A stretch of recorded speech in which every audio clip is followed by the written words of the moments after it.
Now, we will essentially be, and I'll point it out when we get there, going over top of the Berlin Wall into what was fundamentally the heart of East Berlin. Now, if we get onto the train, and if we're lucky that it's not jam-packed with unhappy German people who are very cold today, I will do my best to kind of talk a little through the things that we're seeing along the way.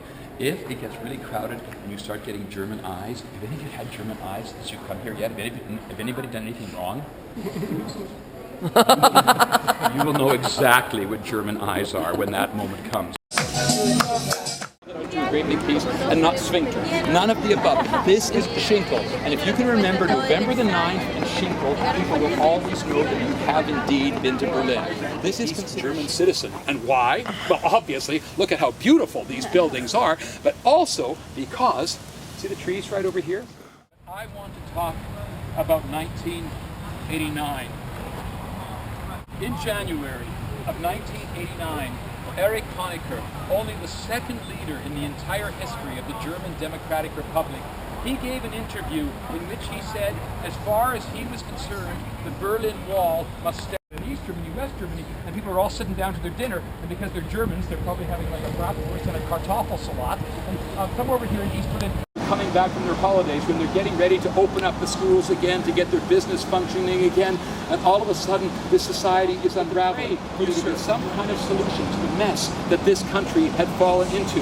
And word of that Monday night movement began to spread across this country, and more and more and more churches were employing it. All over the country, the Monday night meetings were taking place. By the final Monday night in September of 1989, more than 5,000 people, you've seen the church, more than 5,000 people crammed into that church to pray to solve the problems that were facing this country.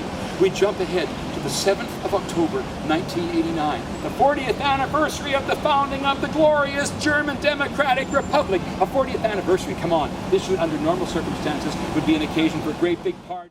GROOVY, GROOVY.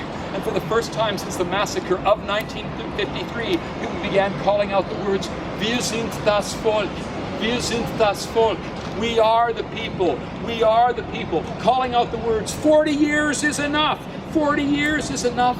And calling out the words, no violence, no violence. And as the upheaval got more and more on October the 7th, Gorbachev, right in the middle of the proceedings, all of a sudden he stopped things and he said, you know what? I may not speak very much German, but I understand enough to hear a people who are crying out for change. And then he turned to Erich Honecker, standing right beside him, and he made a very famous quote in which he said, life punishes those who wait too long. He's trying to say, look, buddy boy, you've got to cut these people some slack. You've got to give them some 1,000 people, the largest demonstration since the massacre of 1953. 100,000 people gather at the church. Now the church is too small to hold them. They fill up the entire square, and they're calling out the words, Wir sind das Volk, wir sind das Volk. We are the people, we are the people, and this country is going to have to change. On the 18th of October, 1989, 2 days later, the Politburo over there on Museum Island, they panic. They take Erich Honecker, only their second leader of all time, and they pitch him the hell out of power. Erich Honecker panics. He flees to Chile, where he died a couple of years later of stomach cancer. But on that day, the 18th of October, 1989, the East Germans bring in their third and final leader, a man named Egon Krenz. Ambulance, every single hospital was on high alert, and they say it is only due to the intervention by Kurt Masur, the head of the Dresden Philharmonic, the most famous Dresdner, that he stepped in and pleaded with the police not to do anything. On that night, not a single shot was fired, not a single person died in Dresden, but obviously this country is moving into its death throes. On the 4th of November, 1989, over there on the massive Alexanderplatz, in a demonstration which I am so proud to say was organized by the artists of this city, by the painters, by the writers, by the authors, by the journalists, by the musicians, a demonstration of over 500,000 people facing towards the Politburo, calling out, Wir sind das Volk, wir sind das Volk, and also calling out the words on that rainy Saturday afternoon, Wir bleiben hier, wir bleiben hier. We're staying here. We're staying here. Unlike those 50,000 people who have fled out through Austria into Hungary, or Hungary into Austria, we are citizens of the German Democratic Republic. We love our country, but we need a reason to stay in love with our country. And God damn it, you people over there in the country of East Germany. Anything that went out to the world had to come through Gunter Schabowski. And on November the 9th, 1989, there was to be a major world-class press conference being held at 6 p.m. And that afternoon, on his way to be briefed for what was to be announced at that press conference, Günter Schabowski got stuck in traffic over on the far side of the city. It's 4 o'clock. There's no Günter Schabowski. It's 4:30. There's no Günter Schabowski. It's 5 o'clock. Oh shit, there's no Günter Schabowski. What in the world are we going to do? The press of the world are assembling. Hell, Tom Brokaw was there, you American people. I mean, the whole press is arriving for this 6 o'clock press conference, and there's still no Schabowski to be seen. Finally, 5:30 p.m. Everybody stopped. Schabowski arrived too late. Brief for the information was to be announced at 6 p.m. by him, but he had no time to be briefed. And so this is an amazing night in German history. You can go into any store, you can buy this film footage because it's kind of fantastic. At 6 p.m., poor old Günter Schabowski is kind of shoved out onto the stage in front of the assembled press of the world. He's got a bunch of papers that are shoved into his hands, and Günter Schabowski sits down at a desk. Pop! The lights of the world go on him, and Günter Schabowski does as all good Germans do. He opened the file of papers and said, "Guten Abend, meine Damen und Herren." Good evening, ladies and gentlemen. And he began to read. 6 p.m.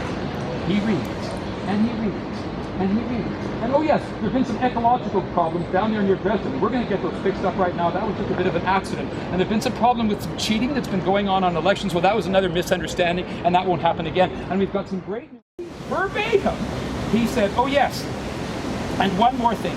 Travel visas will now be made available for East Germans for travel to the West.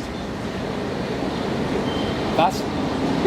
Travel visas will now be made available for East Germans for travel to the West. And these journalists who are halfway out of their seats, they're going, I'm just going to stay for a minute. I'm just going to sit down for a minute. I've got a little question. Mr. Schabowski, cannot Mr. Schabowski, Mr. Schabowski! And all these people had their hands up. They're trying to ask questions. Now, I think Schabowski doesn't really even know what he has just finished saying. And he's going, Mr. Schabowski, Mr. Schabowski. And at 4 minutes to 7, Schabowski is forced to take the very first question. Mr. Schabowski, you just said that East Germans will now be allowed for travel visas to the West?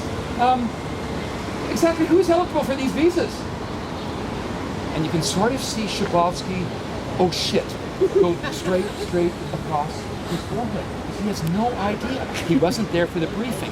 What we know today is that the plan was they were going to have a couple of hundred propaganda visas made available that, on certain circumstances. I can tell, according to the information I have in front of me, assuming that people have the correct Ausweise or identification papers, anyone is eligible for travel visas to the West. And the room kind of gets silent there, and hands are going up to second question. Tom Brokaw, he promises, gave the second question. Mr. Schabowski, you just said that anyone is eligible for travel visas from East to the West? Sir, does that also include travel from East Berlin to West Berlin? Wait for his second answer. Well, according to the information I have in front of me, and assuming that people have the correct Ausweise, as far as I can tell, yeah, that includes travel from East Berlin to West Berlin. Okay, now a rumbling comes out. It's 3 minutes to 7. I don't know what it's like in your countries, but 7:15 is the news hour, and we're suddenly here. Senor Schabowski, Herr Schabowski, you just said that travel is freely allowed from East Berlin to West Berlin. Sir, when is that travel going to be allowed? And Schabowski, you can tell, he is just waiting for the earth to open up in front of him and drag him off to hell. But now all he wants to do is get this conference out of the way as fast as he can. And he gives his third and final answer, in which he said, well, according to the information that I have in front of me, and that assuming that people have the correct Ausweise, as far as I can tell, that travel is going to be allowed. And he said 2 words which changed German history forever. That travel is going to be allowed ab sofort. What does ab sofort mean? Right now! Boom! These people are leaping up to their feet. It's just about 7 o'clock, and they've just heard that the wall is open. Right now, Magoo! Now, I don't know what it's like for you, but 7:15, as I said, was the official news hour. Both crossing over at Bornholmer Strasse on the night of November the 9th, 1989. And as soon as Bornholmer Strasse, as soon as the word got out that it was open, all of the other gates all opened up, and suddenly people were flooding in from the eastern side into West Berlin from all directions. And almost without thinking, almost on some kind of a pull, where did they start heading? Towards the Brandenburg Gate. the symbol of a united, but also the symbol of a divided city. And as the crowds are getting bigger and bigger and bigger here at the Brandenburg Gate, all of a sudden some young East German dude who's out of the sector of beer thought, this is the coolest darn thing to do. And he gets a bunch of his mates and they push him up onto the top of the Berlin Wall right here. And here he is dancing at the Berlin Wall. What do the East German police do? They shoot him. But even they can see that history is changing faster than Mary Poppins trying to joust with this water hose. And at one point he goes left and his umbrella goes right, and he's hit right in the square of the chest with a big old blast of water, and it sends him over the Berlin Wall, and he lands with a thud, and there's this moment of silence, and then he leaps up to his feet and he is laughing, and he's going to have one bitch of a bruise on his chest tomorrow, but he's going to began to shine through that wall, and things began to change. By the Sunday of that week, 500,000 ordinary East Berliner crossed over into West Berlin, driving up and down the streets, seeing the city that they had been denied the last 20. Hast du das gehört? Hast du das gehört? Das kann nicht sein, das kann nicht sein. Frau gibt the tour, knock on the door of Ingrid's apartment, and then Irmgard opens up the door and says, bitte, haben Sie gerade gehört? Haben wir Sie gerade gehört? Ja! We've heard it too. We've heard it too. And then other doors are opening up all along this hallway. They go, did you just hear what Chabalsky? Yes! Everybody's heard what Chabalsky said. Now nobody knows what the implications of this are, but if something groovy is going to happen, they want to be a part of it. And within minutes, people start walking back into their apartment. What's going on over there? And Francie says to Hansi, or Hansi says to Francie, my God, I don't know. There's not 1, not 5, not 15, not 50, but a wall of people are rushing down the streets towards them, and they're all waving something in their hands, like, what the hell is going on here? And the first people come rushing up to the crossover point, and the guy says, excuse me, Chabalsky just said that the wall is open. I would like to go through this. We're not going to drag this woman off to the insane asylum where she so clearly belongs, because everybody else is also saying 999999999. Chabalsky said the wall is open. Chabalsky said the wall is open. What the hell are Hans and Franz supposed to do? The crowds are getting bigger and bigger on the East German side, but to make it even crazier, over there on the West German side, those crowds are getting bigger and bigger. They've heard the same thing on the news that Hans and Franz have missed out on. So what we better do is, let's phone somebody and find out! But because East Germany, as they grab hands and they start running towards West Berlin, and they suddenly disappear into that crowd of West Germans, and all of these hands go up in the air, and because of the delay in the sound, it takes like 2 seconds, and all of a sudden a cheer goes up on the West German side, and then a cheer goes up on the East German side, and history is beginning to change. More and more people are getting their Ausweise stamped. More and more people are being allowed to step out into the dead strip. More and more people are crossing over to West Berlin, but it's becoming so clear, it's getting really exciting.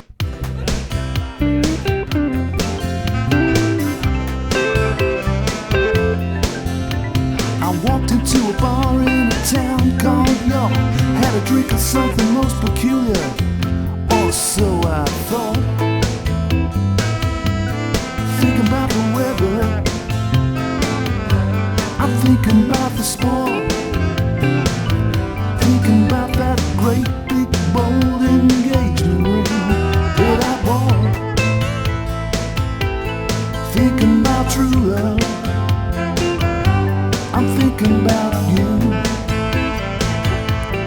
thinking about true love, I'm thinking about you. Sailing under blue skies, sailing after dark.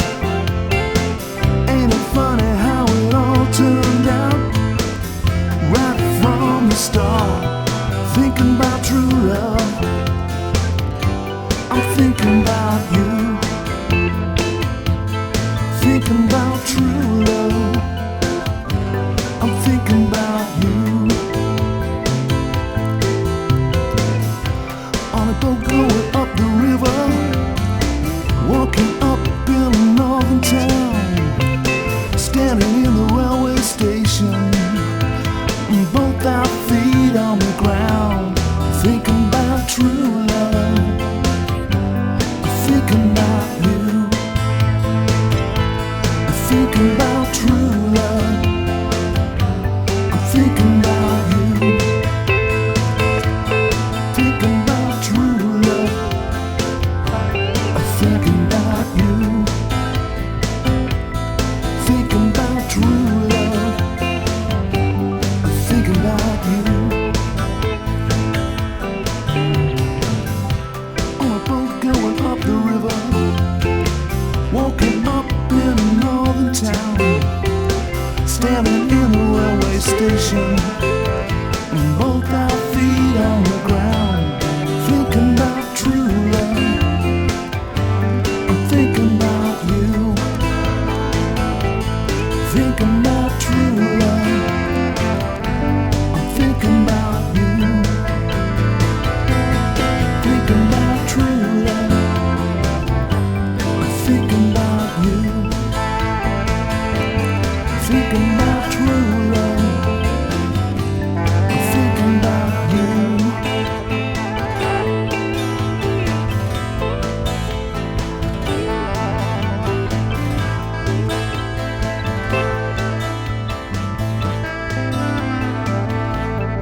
Thank